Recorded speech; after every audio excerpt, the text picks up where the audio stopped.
Pronto, vamos lá agora nas abordagens teóricas de HC, tá? Capítulo 3. O 1 e o 2 depois eu vou deixar disponível aí para vocês. Beleza.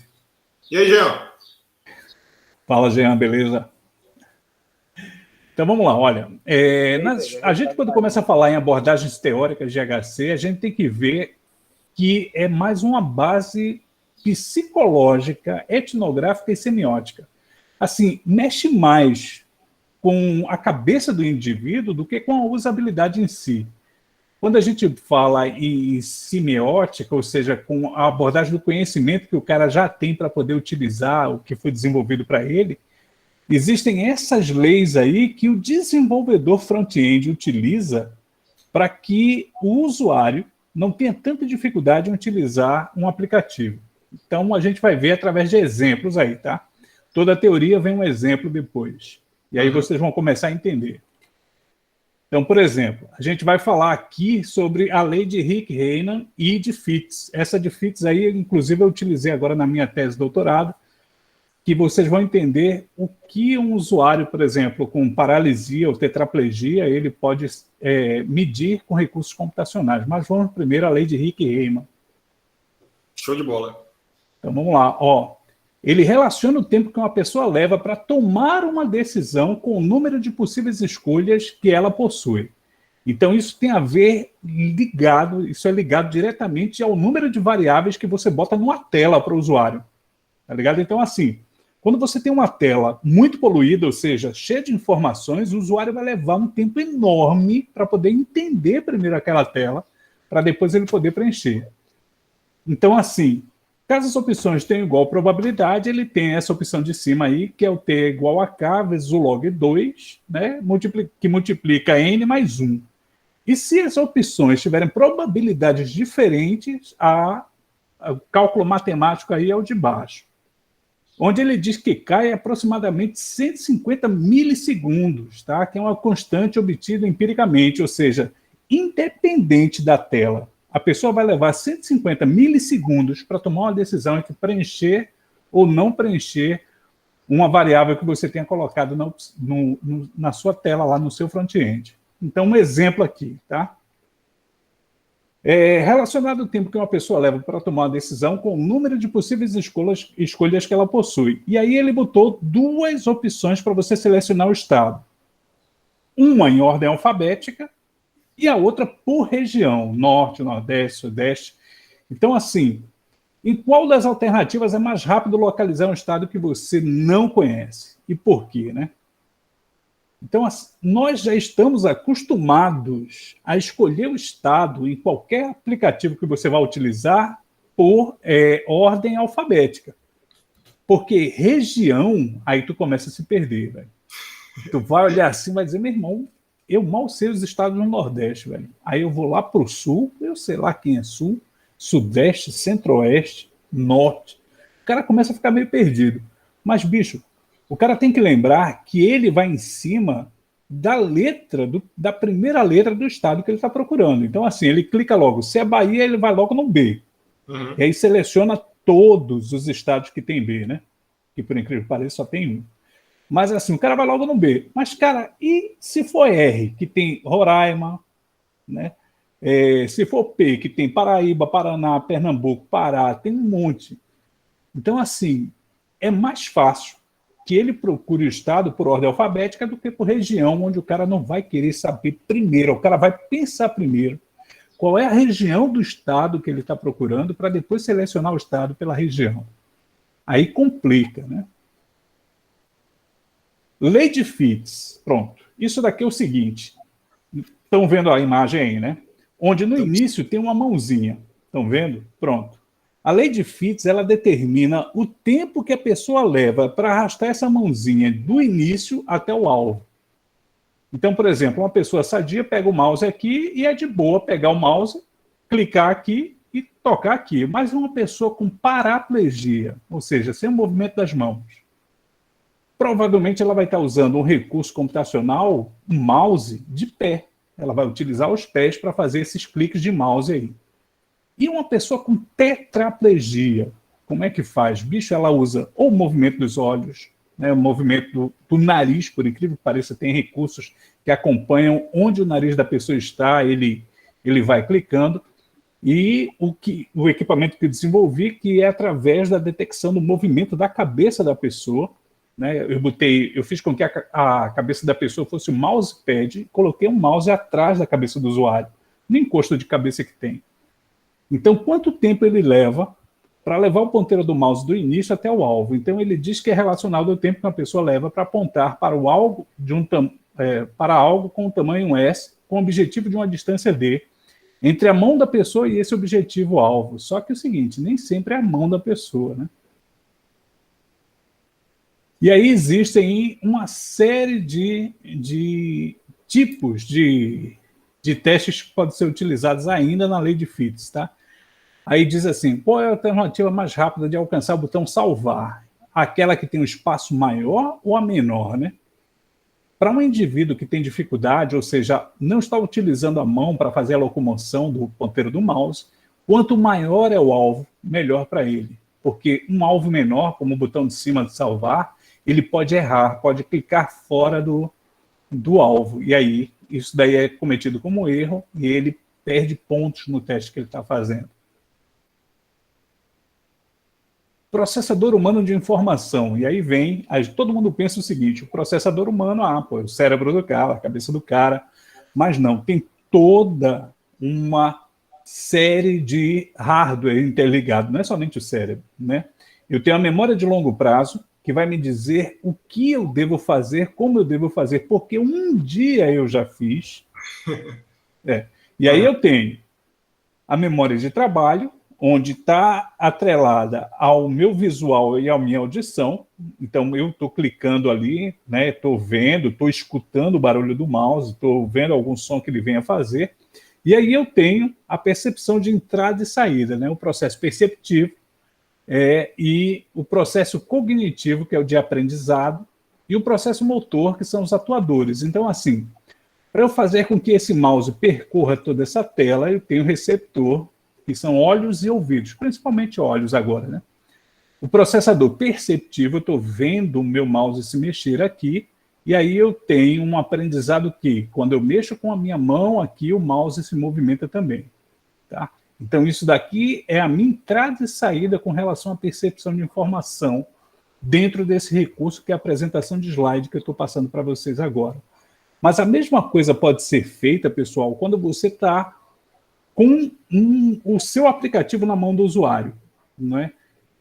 Quanto tempo ele leva para aprender realmente a utilizar todos os recursos do seu aplicativo, ou pelo menos os recursos que estão à mostra, à opção ali para ele naquele momento. Então, quando você estiver desenvolvendo um aplicativo, você tem que se lembrar, principalmente se o aplicativo for mobile, onde a tela é bem resumida, você não pode, de repente, poluir muito a tela. Botar, por exemplo, uma tela de rolagem, não é nem barra de rolagem, é uma tela de rolagem no seu aplicativo, para que a pessoa vá preenchendo, seja lá que for, um cadastro, uma coisa assim, e vá tendo que rolar a tela até achar o botão de enviar. Então, isso você tem que começar a pensar da seguinte maneira, eu tenho que botar informações aqui, mas ficou faltando informações ainda, então bota aí um botão próximo, né? Mas não faça com que a tela saia do controle do usuário, ele tenha que arrastar para cima para poder ver o botão de enviar ou próximo lá embaixo, tudo tem que estar sempre visual para ele. Princípio de Gestalt, então aqui eu tenho a proximidade, né? As entidades visuais que estão próximas uma das outras são percebidas como um grupo ou unidade. Você começa a olhar e diz o seguinte, pô, não tem nada diferente dos quadrados de cima. Só que quando você começa a olhar para o de baixo, você vê que são parecidos, próximos, mas não são iguais. Tá? Aí tem boa continuidade. Traços contínuos são percebidos mais prontamente do que contornos que mudem a direção rapidamente. Então, veja, eu tenho contornos na imagem, e aí nesse contorno não fica muito bem assim dizer que ele está num tracejado correto. Agora, se fosse apenas traços, em vez de contorno, você ia olhar e dizer, poxa, eu posso preencher aqui de repente com a caneta. Só que se você for preencher os contornos que estão aí agora, a sua intenção como usuário, é de preencher o contorno todo e não fazer um traço no contorno, cortando ele ao meio. Vocês estão entendendo? A sua intenção é preencher todo. É como no concurso público, por exemplo, que você tem que preencher a bolinha por completo. Você não pode fazer um xizinho na bolinha, né? Porque já diz lá, olha, você tem que preencher tudo. Então isso fica tão implícito na tua cabeça que quando você pega uma imagem dessa aí, você tem o seguinte, olha, trace, e vem, por exemplo, a pergunta, né? Trace ponto A até o ponto B através dessa figura. Você olha assim e diz, poxa, eu vou ter que preencher tudo do ponto A até o ponto B. Mas, na verdade, ele pediu para você traçar e não preencher. Simetria. Os objetos simétricos são mais prontamente percebidos do que objetos assimétricos, né? Então, assim, quando eu digo que a minha figura da esquerda é exatamente igual, né, o triângulo de cima é exatamente igual ao de baixo, que esses aí são triângulos equiláteros do mesmo lado, e a minha figura da direita são triângulos diferentes. Se eu disser uma coisa dessa somente porque ele não está exatamente como espelho, eu estou errado. Porque o triângulo está de uma maneira em que ele parece diferente, mas é exatamente igual. Similaridade. Aí eu começo a ver o seguinte, os objetos semelhantes são percebidos como um grupo. Você começa a perceber o seguinte, olha, o que é círculo está diferente do que é quadrado, né? Então você começa a olhar e vai dizer o seguinte, olha, são grupos distintos, mas estão espalhados. É fácil de você olhar e observar que eles são grupos distintos. Quando você começar a olhar, por exemplo, um botão de stop ou um botão de play em um gravador ou no seu próprio celular, quando você vai gravar uma voz, um recado, alguma coisa assim, você vê e sabe quais são os botões distintos para fazer isso, né? Você não vai fazer, por exemplo, um botão de gravar exatamente como um quadrado. Pois o quadrado, na sua intuição como desenvolvedor, o quadrado é um stop e não um play. Destino comum. Objetos com a mesma direção de movimento são percebidos como um grupo. E aí fica fácil de você identificar isso daí pelo tracejado que está sendo feito aí, as sombras que estão sendo feitas com os círculos que estão aí, né? Onde a 1, 3 e 5 estão subindo e a 2, 4 e 6 estão descendo. Pelo menos na imagem mostra isso. E o fecho. A mente tende a fechar os contornos para completar figuras regulares, tá? Completando as falhas e aumentando a regularidade. Então, quando você olha aí, uma das figuras está em aberto, só que a sua mente olhou tanto essas figuras circulares aí que fechou todas elas. Tá? Então, você olha assim e diz o seguinte, além disso daí, eu tenho que fechar o círculo que ficou faltando figuras ali. É uma pegadinha muito grande aí para os seus olhos.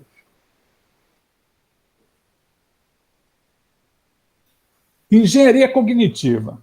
Né? Vamos lá do mundo psicológico para o mundo físico. Né? Aí tem as variáveis psicológicas, que são objetivos e intenções do usuário junto com o seu aplicativo. O que é que ele vai fazer, o que ele deve fazer, que resposta o aplicativo vai dar para ele. E aí eu tenho as variáveis físicas, né, que é o estado do sistema, e controles físicos, que são os mecanismos de interação, que são os computadores. E aí começam a vir, de certa forma, as complicações. Né? Por exemplo, controle da temperatura e fluxo de água na torneira. O cara vai olhar assim e diz o seguinte, olha, eu tenho problema de mapeamento, que é na figura A. Tá? Qual é o controle de água quente e qual é o controle de água fria? Porque não tem informação nenhuma ali. Tá? De que maneira cada controle deve ser girado para aumentar ou reduzir o fluxo? Deve ser girado para a direita, deve ser girado para a esquerda. Dificuldade de controle. Para aumentar a temperatura da água, mantendo o fluxo constante, é necessário manipular simultaneamente as duas torneiras. Então o cara começa a ter dificuldades, porque é o seguinte, nem todo mundo tem a mesma destreza nas duas mãos para poder ficar controlando ao mesmo tempo a torneira do tipo quente e fria e o fluxo de água de ambas. Né? E a dificuldade de avaliação. Quando há dois bicos de torneira, às vezes se torna difícil avaliar se o resultado desejado foi alcançado. Geralmente, não. Tá? E aí vem umas coisas que a gente chama de affordance. A gente vai ver mais à frente. que é o seguinte: se você olhar agora a maçaneta da porta do teu quarto, sala, ou da sala onde você está nesse momento, você sabe que para você abrir a porta desse quarto, você tem que puxar a maçaneta para baixo.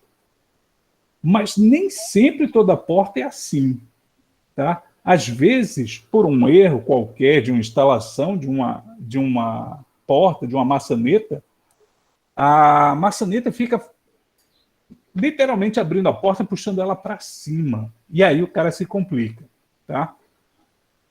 Que é o caso dessa torneira aqui, ó. O controle da temperatura e fluxo de água nessa torneira de baixo aqui, tá? O fluxo da água, ela é controlado levantando e descendo a maçaneta agora, tá? A alavanca. E a temperatura da água é da direita para a esquerda, tá? Então, assim, além de levantar e baixar para controlar o fluxo de água, você tem que manipular ela da direita para a esquerda para tornar a água mais fria ou mais quente ao mesmo tempo. Então, isso é muito complicado. Pode parecer simples, mas não é. Outra coisa que é chata, né? É a tal da definição de cor via componentes RGB, né? Ou HSL. Cara, é muito mais fácil quando você encontra uma cor com o nome dela, né? O vermelho, o verde, o azul, o amarelo. Mas quando você tem que criar isso, né? Através de paletas de cores, isso se torna muito mais difícil, né? Porque você olha assim e você diz o seguinte: bicho, onde eu vou mexer, que cor eu vou conseguir, né? Então, logo no começo de muitos aplicativos que tinham antigamente para você criar cores, né? Principalmente CorelDRAW, e o próprio Paintbrush também era meio assim complicado, era desse jeito que você criava as cores. E o que é pior? Se você criasse uma cor, você tinha que anotar a numeração dela, porque se você salvasse isso para você recriar essa cor depois, é muito difícil de você achar a mesma cor novamente. Não tinha nem como você copiar e colar. E aí criou-se essa paleta de cores aí com o intuito de facilitar. Mas, na verdade, também não facilita tanto, porque é o seguinte: a única coisa que ele facilitou aqui é de, além de trazer as cores básicas que você poderia escolher, as cores customizadas iam ficando salvas ali embaixo. Pô, então aí, beleza, tranquilo, sempre que eu abrisse a paleta de cor de uma imagem que eu tinha salva, a paleta customizada ia estar lá também. Então isso daí era tranquilo.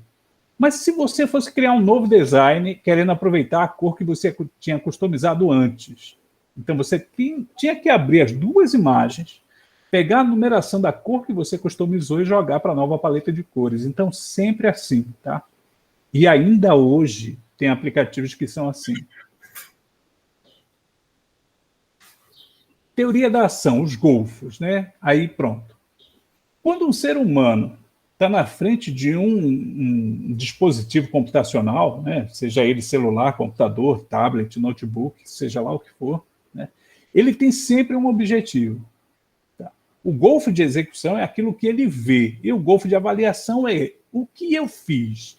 Me deu o retorno esperado, então eu tenho sempre que avaliar toda a minha atividade mental e física. E aí vem a travessia, né? Pronto. Quando eu tenho um objetivo, eu tenho a intenção, eu especifico a minha ação e o executo.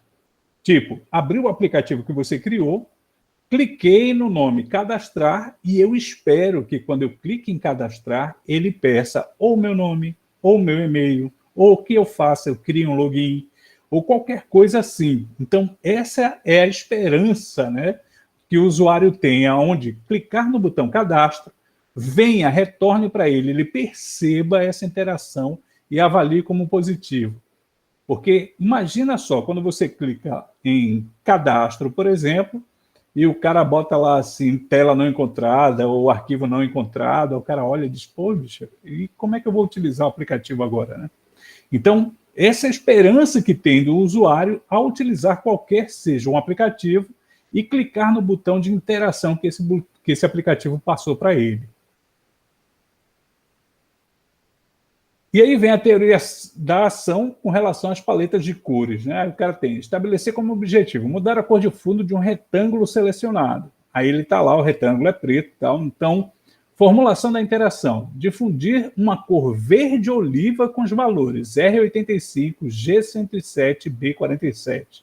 Então, ele sabe onde é que estão o RGB ali, né? Só que, veja, ele tem R, G e B. E lá na paleta de cores eu tenho Red, Green e Blue.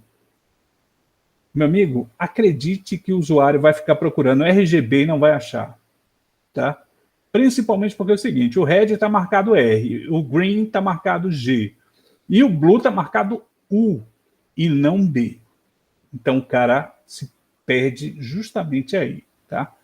Aí o cara vai olhar assim, mas tudo bem. Aí tem acionar o item no menu formatar, cor de fundo, né? Informar o valor 85 para R, 107 para G, 47 para B, confirmar a cor definida para os valores informados, e aí tenho aí como ação acionar o item no menu formatar. Então, no aplicativo, eu vou lá e a primeira ação que eu faço é puxar o menu, né, da cor de fundo. Aí eu observei que apareceu a janela com o diálogo, aí está aí a janela que apareceu. Ele interpretou que o título da janela de diálogo é selecionar cor, se há controle de definição que cada componente de cor individual. Avaliação. Me aproximei do meu objetivo. As especificações de ações parecem corretas e, portanto, posso prosseguir para continuar o próximo passo, né? Aí ele continua. Aí ele vai começando a fazer. Veja, isso que está sendo percebido por nós, ou lido por mim agora nesse momento, é toda a ação que ele está fazendo para mudar uma paleta de cores. Só que, são tantas ações que você lê aqui, novo valor correspondente ao valor digitado, me aproximei do meu objetivo, isso daí em segundos em uma cabeça da gente faz. Porque, veja, aqui, nessa ação aqui, eu tenho que colocar para R o valor 85, G 107, B 47. O que é que nós fazemos? Eu vou direto em RGB, coloco os valores e dou OK. ADD to Custom Colors, ou seja, vou adicionar a cor customizada. Só que olha os passos que vem no nosso cérebro. Todos esses aí. A ação 2, a ação 3, a ação 4 e a ação 5 e eu cheguei no meu objetivo. São muitas ações. Só que a gente não percebe isso, né? São tantas coisas que passam em 150 milissegundos. Lembram lá, no começo do slide? 150 milissegundos isso daí passa. Então, são coisas assim que, por cognição, a gente aprende e depois a gente não desaprende mais isso. Sempre que aparecer uma paleta de cor dessa, que a gente tiver de customizar com valores, é somente nos dar o valor que a gente sabe onde colocar. Engenharia cognitiva, né? Modelo da engenharia cognitiva. Eu tenho o modelo designer, que é criado pelo designer do sistema, eu tenho a documentação, eu tenho o sistema e tenho a imagem do sistema, e aí eu tenho o modelo do usuário, tá? Uma das coisas que a gente tem que ver é o seguinte: o desenvolvedor, ele desenvolve um sistema de dentro para fora, tá?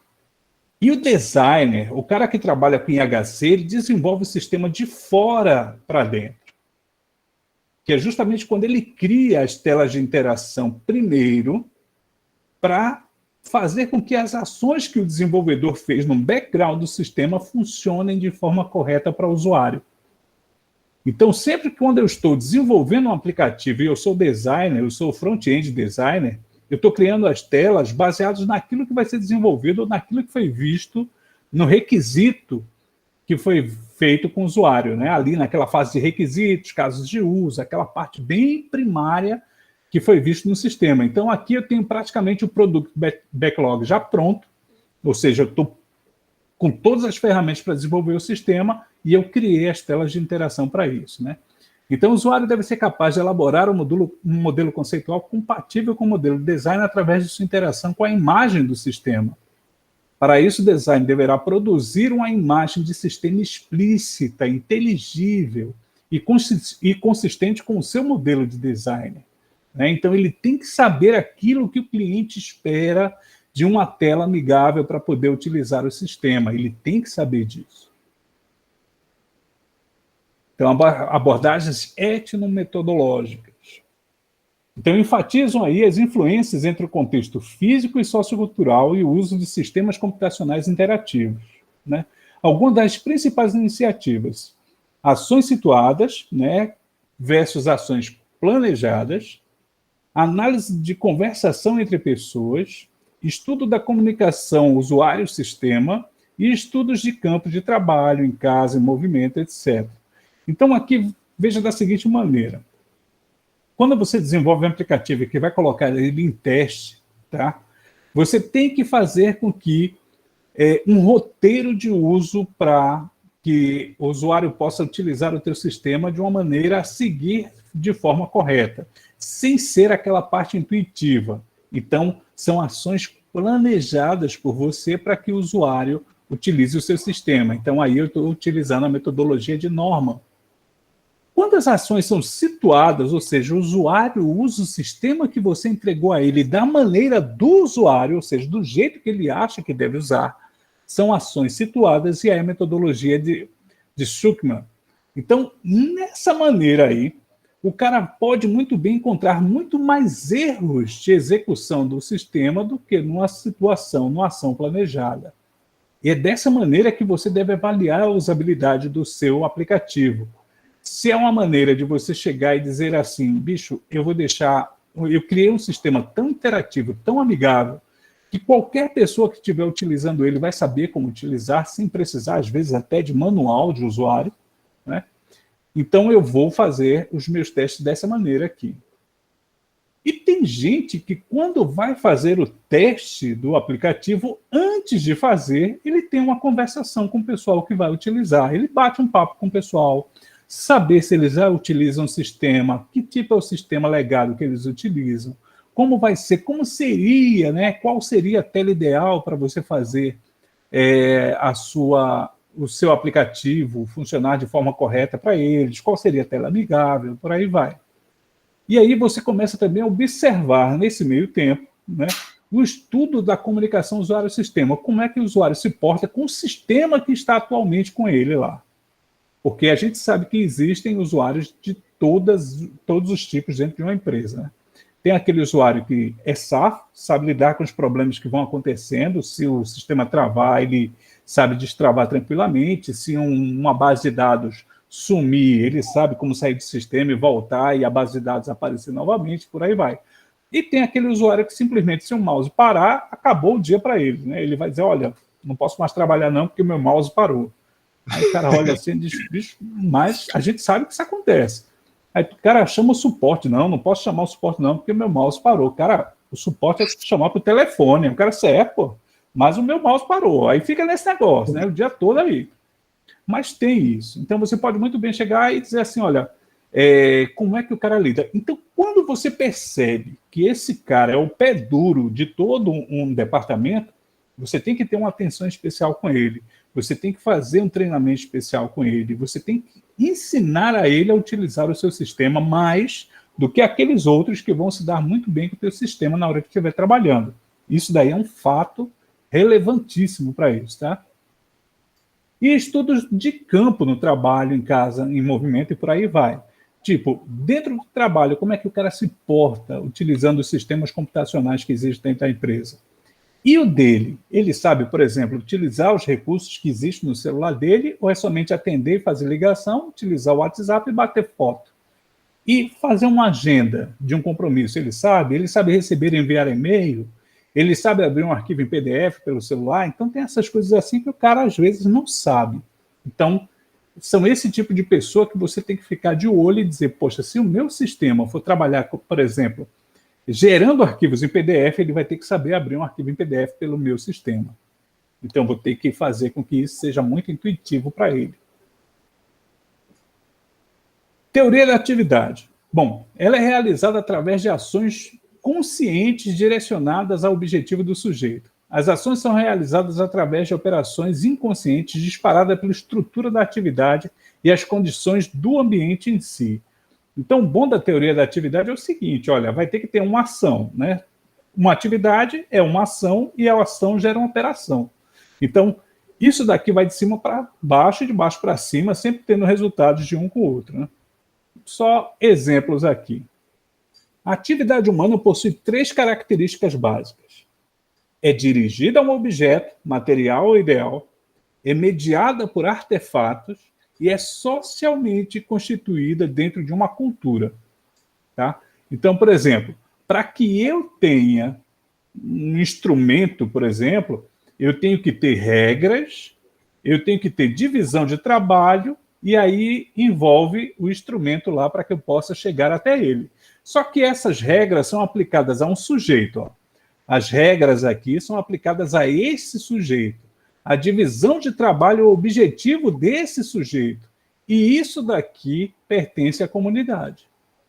Então, para que esse instrumento seja utilizado, toda essa base que existe da pirâmide aqui, da teoria da atividade, ela é utilizada. E da mesma forma, por exemplo, para a divisão de trabalho, eu sei que isso daqui vai ser aplicado ao sujeito. É somente você inverter, imaginar que a pirâmide inverteu e no lugar de comunidade agora tem sujeito. Para a divisão de trabalho, envolve instrumento e regras. Essas regras são aplicadas à comunidade, né? São aplicadas, aliás, ao sujeito, o instrumento também, só que o instrumento é um objeto. As regras pertencem à comunidade, mas são aplicadas ao sujeito, e a união disso daqui dá a divisão de trabalho que o sujeito almeja. Então, isso daí é uma teoria muito utilizada por todos até hoje. Alguns pontos abordados em HC com relação à teoria da atividade.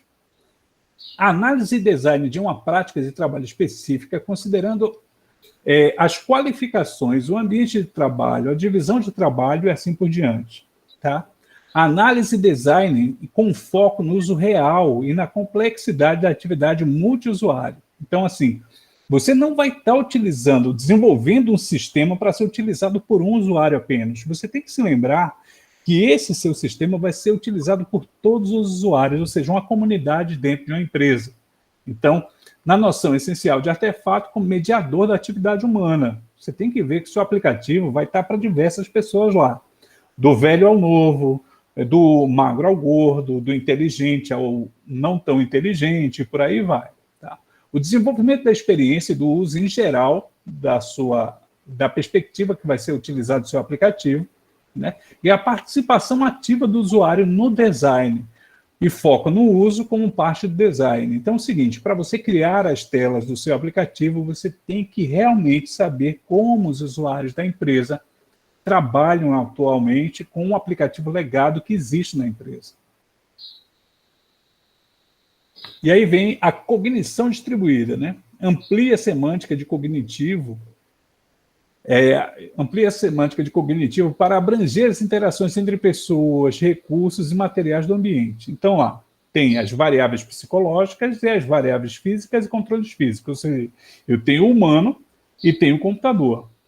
Então, aí eu tenho um objeto de entrada. Ó. Um humano interagindo com um tablet, por exemplo, eu envio um e-mail para outro humano. Mas, olha, eu estou fazendo, na verdade, a comunicação desse cara amarelo com esse cara verde através de um e-mail. Só que qual foi o meio que eu utilizei para comunicar os dois?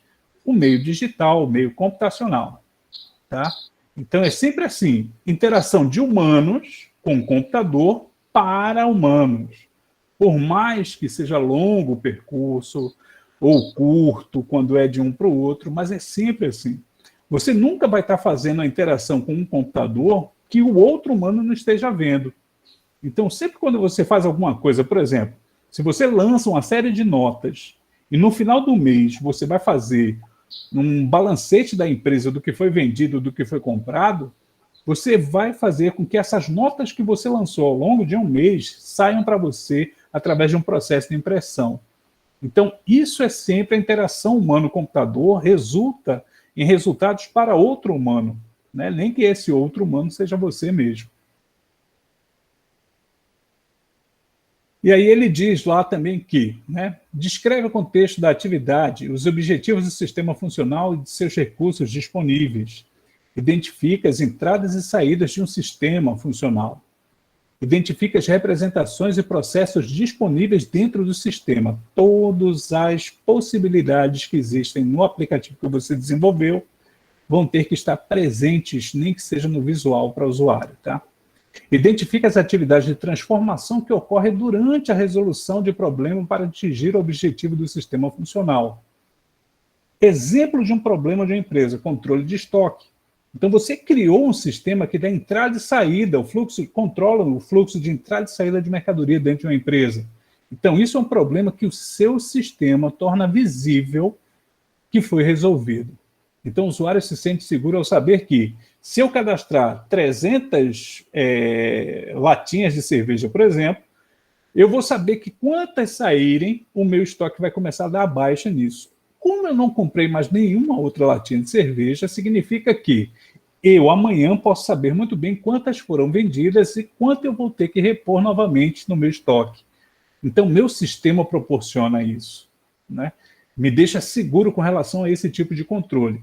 E se eu sei quantas foram vendidas e sei o preço de venda, eu vou saber quanto eu já estou tendo de lucro dentro da empresa. Então, é uma série de recursos que foram disponibilizados e que estão dando retorno e confiança para o usuário que opera com ele. Engenharia semiótica. Caracteriza a interação humano-computador como um caso particular e comunicação humana mediada por sistemas computacionais. Ela tem foco na comunicação entre designers, usuários e o próprio sistema.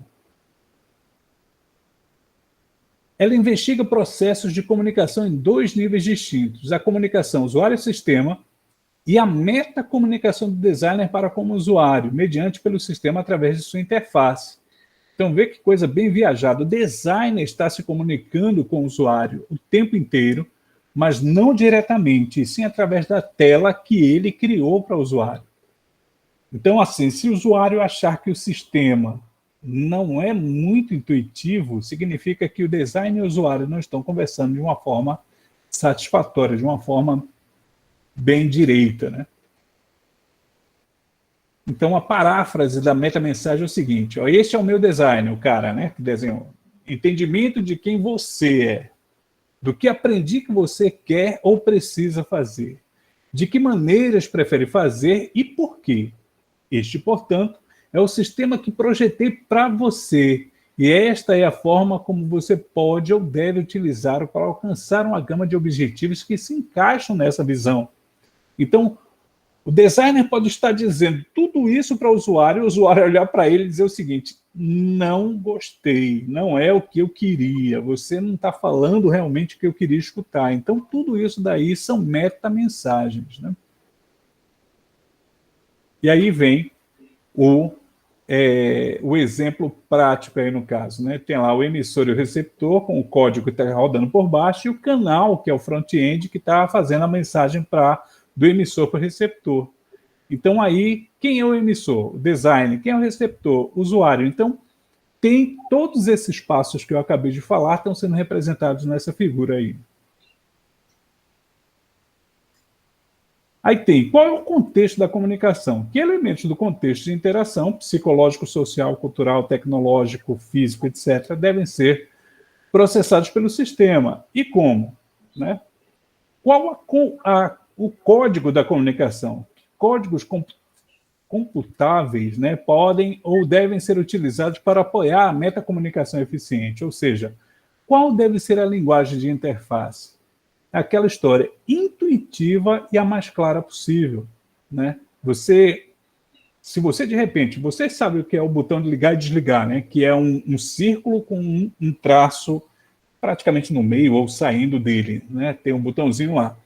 Se você colocar o botão de player e colocar esse símbolo, a pessoa não vai tocar porque pensa que se tocar nesse símbolo, ele vai desligar o sistema e não começar a gravar ou salvar alguma coisa lá. Porque aí vem o código de comunicação que está sendo entre o emissor e o receptor está sendo feito de forma não intuitiva, né? Ou a intuição do usuário, que ele já tem com a carga cognitiva de utilizar outros aplicativos já na vida dele, diz que aquilo dali não é o botão de dar player, e sim de desligar. O cara já sabe já. E aí vem, qual o canal que é utilizado na comunicação entre ambos, né? Quais os canais de comunicação estão disponíveis para a metacomunicação design-usuário? E como eles podem ou devem ser utilizados? Então, mais uma vez, a tela que está na frente do usuário, ou seja, do receptor, é o que o emissor está utilizando para conversar com ele. Então, lá ele diz, e qual é a mensagem? o que o designer quer contar aos usuários e com que efeito e com que efeito, ou seja, qual a interação comunicativa do designer, né? O designer está dizendo toda aquela frase que foi dita lá antes aqui no design anterior.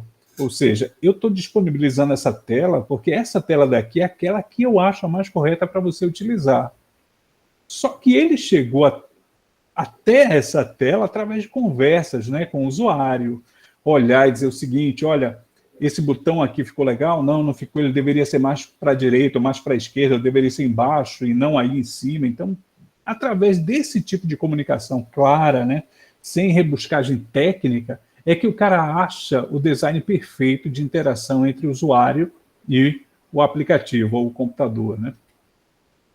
E aí ele finaliza da seguinte maneira, né? O objetivo do design é produzir, mas principalmente introduzir para o usuário aquilo que realmente deve ser utilizado como tela ou recurso computacional. Então, o sistema interativo para usuários, através de interface, deve ser introduzido do designer para o usuário. E aí, pela aula de hoje, é fim, tá? Então, pessoal, eu vou gravar as aulas 1 e 2, tá? Que eu disse para vocês que ia fazer esse final de semana, mas deu um problema aqui numa coisinha chamada ENAD, e eu vou até olhar se o nome de vocês estão na turminha do ENAD, porque não sei se vocês sabem, mas para vocês se formarem, se for ano de ENAD, vocês vão ter que fazer uma provinha básica, né? E a provinha básica aí é tipo aquilo assim, olha, o que vocês aprenderam no curso de vocês ao longo desses 3 anos aí? Pronto, aí vem nessa base. Só que aí eu tive que cadastrar um monte de usuário, ao total foram 58 usuários, então é aluno para Dedéu que vai fazer a prova. Uhum. E aí eu vou preparar também, não vou deixar vocês na mão, é claro, eu vou preparar um curso online aqui para a gente tirar dúvidas sobre a avaliação do ENAD, tá? Então não vou deixar vocês na mão, não. A gente vai fazer um review de todas as disciplinas que podem cair no ENAD, a gente vai fazer review, resolução de exercício, e a resolução do exercício do ENAD são questões contextuais, ou seja, não é somente chegar assim e te mostrar um código-fonte e perguntar para você quais são as variáveis envolvidas naquele código-fonte, ou se alterar tal variável, que resultado vai dar. Não é assim, não. Tá? É tipo assim, Joãozinho tem 3 maçãs, fulaninha tem 4 laranjas, e Zezinho desenvolveu um sistema para juntar o suco de maçã com o suco da laranja e produzir não sei o que, é um texto, sabe? Você vai olhar assim, vai dizer, meu irmão, é input, velho. Então, ó, se tiver laranja, aí vem os if, né? Se tiver laranja, se tiver maçã, junta os dois, dá açúcar e vende. Mas ele contextualiza muito. Então, essas leituras numa prova, a gente sabe que cansa. Porque tu chegar assim, bicho, uma questão, 3 questões, 5 questões, de boa, dá para ler. Mas quando tu encara 40 questões, tu olha assim, tu diz, meu irmão, eu tô cansado, velho. Né? Aí tu já olha assim. Então, eu vou fazer um curso preparatório aqui, ou uma revisão geral do ENAD, em que a gente saiba os macetes que o ENAD joga, ou seja, as casquinhas de banana que ele vai jogar, e quais as informações que a gente deve retirar dessas questões, e não ficar lendo tudo. Ou seja, como bons programadores que nós somos, tirar as variáveis que são importantes da questão e fazer a questão em cima das respostas que tem lá. Pega essa variável, joga nas respostas, a resposta que for correta, você já sabe qual é, porque você sabe, pelo menos assim, separar as variáveis de um sistema. Isso é o mínimo, né, que a gente vai fazer. Então, se vocês receberem um e-mail, parabéns, você foi convocado para a prova do ENAD, sorria, velho. Sorria. E diz, meu irmão. Beleza, pessoal? Oi. Qual é a nota mínima dessa prova? Não tem nota mínima para a prova, né? Você, de repente, pode chegar assim e, ó, não fiz nada.